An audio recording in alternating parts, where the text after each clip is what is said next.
But I should stress, I'm not saying that private firms in China are better at corporate governance than state firms. In many cases, they're worse, because in many cases they're not listed, or even if they are listed, they're subject to fewer controls than the state firms. So China's an interesting case where China possibly could be like Singapore, where some of the best governed companies are actually state-owned.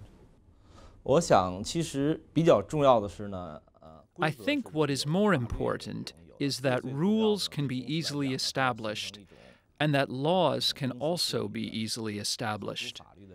The most important thing is for the company to develop a culture of corporate governance that conforms with the law. This kind of culture has to penetrate the entire management system and operational flow. If this can be realized fairly well, following laws and regulations will no longer be a burden and will in fact increase efficiency. So the management, the directors, and the company secretary need to do a bit more to improve the systems for internal control and policy making, and to conform to changes in the legal system. My view for companies in the mainland regarding the corporate governance issue is that over the last 2-3 years, especially for those firms which is listed in the stock exchange and under the CSRC regulations, obviously have improved quite a lot. I don't think it is a matter of whether the regulations are enough or not in China. The key issue in China, as in many other places, but especially important in China, is one of enforcement, two of execution. Because we should remember, China is a big place. Now, a lot of people say why geographical issue matters, because a lot of firms in China are operating in a nationwide basis. Being able to enforce good internal control all over China is talk about scale. It's talk about very large scale of system. It's talk about a lot of resources and people being deployed to supervise and making sure that people execute and enforce these issues. It's not easy.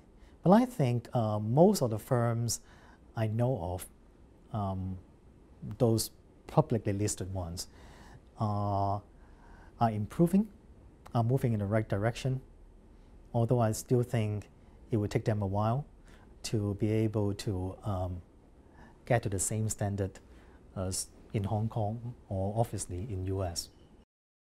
I think with the globalization of the financial industries and capital market all around the world, eventually I think they will all converge. But it's not tomorrow, it's not next year.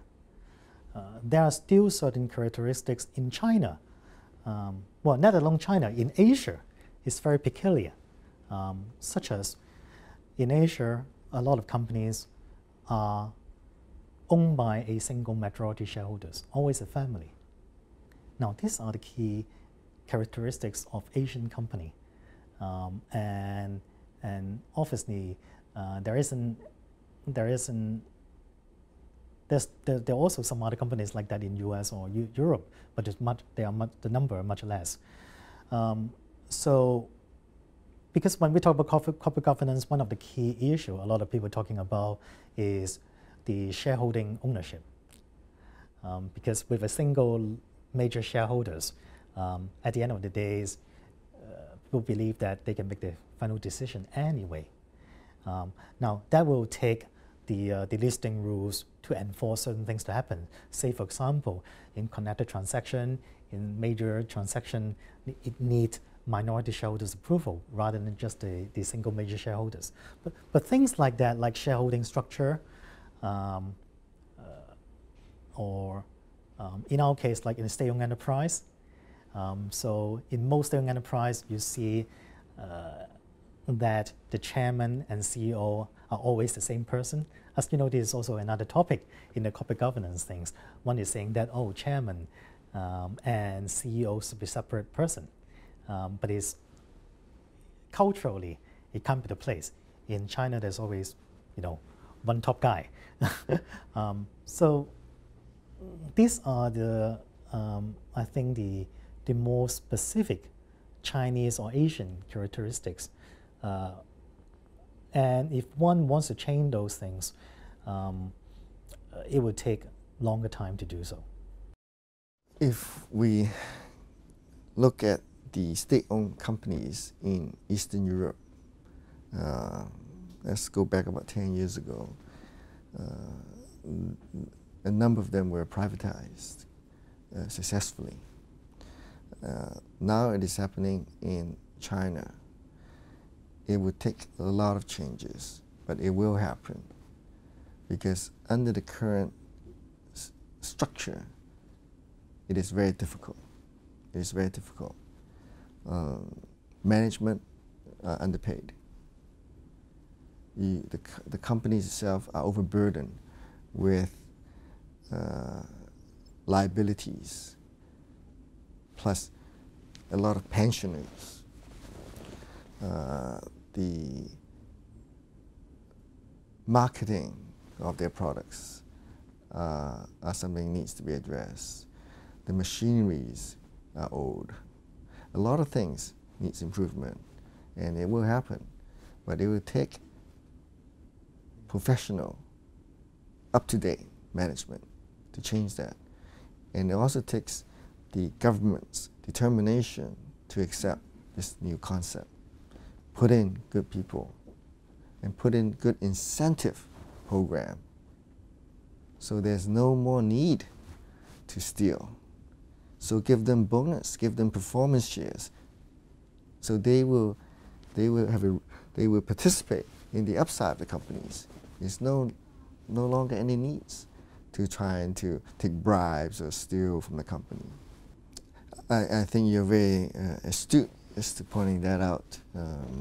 It's a lot easier for Western companies to acquire companies, state-owned companies in Eastern Europe, because they still come from the same culture and can speak the same language. In China, it's more difficult for them to accept the totally foreign entities, to acquire them. However, I believe there are several 100,000 students now studying overseas from China, and they are coming back with a Western education and a Western culture regarding, hopefully they went to the West and learned the good things and not the bad things. And we have to believe in that. And it's the same thing. I think they will come back and bring modern management to Chinese companies. It will happen, but it may take a bit longer. I'm not sure, but it will happen. Very, very difficult to tell. I mean, I think if you just stop for a moment and you think about how much the mainland has changed to, say, perhaps take 93 when the OUHK listing program began here. I mean, obviously, tremendously. But what we are seeing in China is a vast change of ownership between the state to a managerial type class, which at its worst is straight expropriation of assets. At its best is a privatization process. But there is very considerable incentive for a simple grab of property.